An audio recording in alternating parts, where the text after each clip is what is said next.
सबसे पहले तो भारतीय जनता पार्टी के लोगों को जीत मिली है, उन्हें बधाई, और आशा करता हूं कि जो जनादेश दिल्ली की जनता ने उन्हें दिया है उसकी वो प्रतिपूर्ति करेंगे।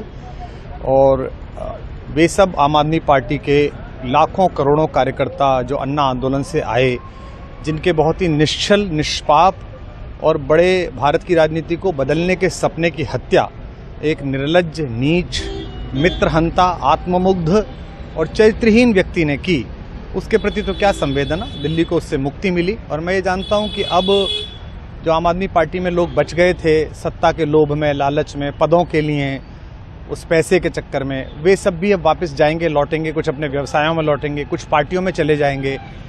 और पतन यहाँ से प्रारंभ हुआ है उन लोगों का। मेरे लिए कोई प्रसन्नता का और दुख का विषय नहीं है, मैं बीच में खड़ा हूँ। प्रसन्नता इस बात की है कि करोड़ों लोगों ने आशा लगाई थी, करोड़ों लोगों ने, लोग अपनी नौकरियां छोड़ के आए थे, व्यवसाय छोड़ के आए थे, दुश्मनियां ली थी लोगों ने, उन सब की हत्या एक आत्ममुग्ध आदमी ने, एक चरित्रहीन आदमी ने अपनी निजी महत्वाकांक्षाओं की पूर्ति के लिए की। उसको दंड मिला, ईश्वरीय विधान से दंड मिला। प्रसन्नता इस बात की भी है कि न्याय हुआ। आज जब कहना नहीं चाहिए, लेकिन आज टीवी पर जब जंगपुरा का निर्णय आया और सामने दिखाई दिया कि मनीष हार गया, तो सदा तटस्थ रहने वाली और राजनीति से विरत रहने वाली मेरी पत्नी जो है, उसकी आंख में आंसू आ गए, वो रोने लगी। क्योंकि उसी से उसने ये कहा था कि अभी तो है ताकत, और उसने कहा था भैया ताकत सदा तो नहीं रहती। तो ये अहंकार आशा करता हूँ अगले लोग नहीं करेंगे, जो बाकी दल है वो नहीं करेंगे, इससे सबक लेंगे।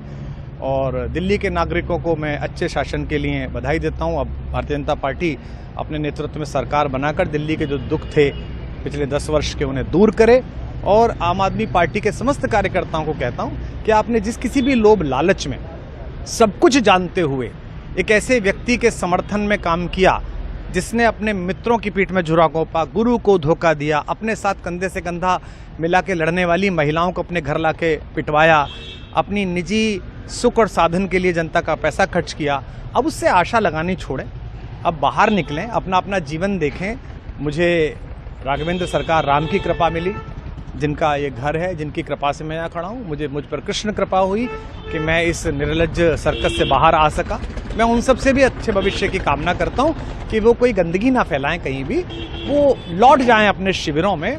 जिस तरह माधव को, कृष्ण को दूत देख कर भी भरी सभा में अट्टहास करने वाला दुर्योधन जो ये कहता था सुचिग्रम नैव दास्यामि बिना युद्धे न केशवः, बिना युद्ध के 5 गांव भी नहीं दूंगा, आज वो अपनी सीटों के लिए तरस रहा है।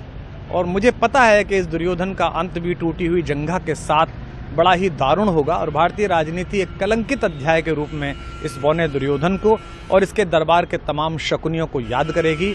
मैं उनकी मुक्ति की कामना करता हूं कि ईश्वर उन्हें इस दुख से बाहर निकाले, और समस्त लोगों को बधाई देता हूं कि चलिए अंततः न्याय हुआ। सर, बात करें दिल्ली के चुनाव या यूपी के उपचुनाव मिल्कीपुर को लेकर, चुनाव आयोग पर तमाम तरह के आरोप लगाए जा रहे हैं। अखिलेश यादव ने कल कहा कि वहाँ उपचुनाव में मिल्कीपुर, ये राजनीतिक विषय है, इस पर मैं राजनीतिक कार्यकर्ता नहीं हूँ, तो इस पर मेरी टिप्पणी शोभनीय नहीं है। वो आपस में सब जाने। लेकिन दिल्ली के चुनावों को लेकर एक मिश्रित प्रतिक्रिया है। दुख है कि अन्ना आंदोलन से एक ऊर्जा जो पैदा हुई थी, जिससे देश में एक सकारात्मक बदलाव हो सकता था, एक वैकल्पिक राजनीति हो सकती थी, उसकी हत्या एक अहंकारी आदमी ने, एक आत्ममुग्ध और असुरक्षित आदमी ने कर दी। मैं आशा करता हूं कभी ना कभी भारत में ऐसा सूर्योदय किसी न किसी दल में अवश्य होगा, जो भारत को जहां पहुंचना है वहां पहुंचाने का मार्ग प्रशस्त करेगा। बहुत धन्यवाद।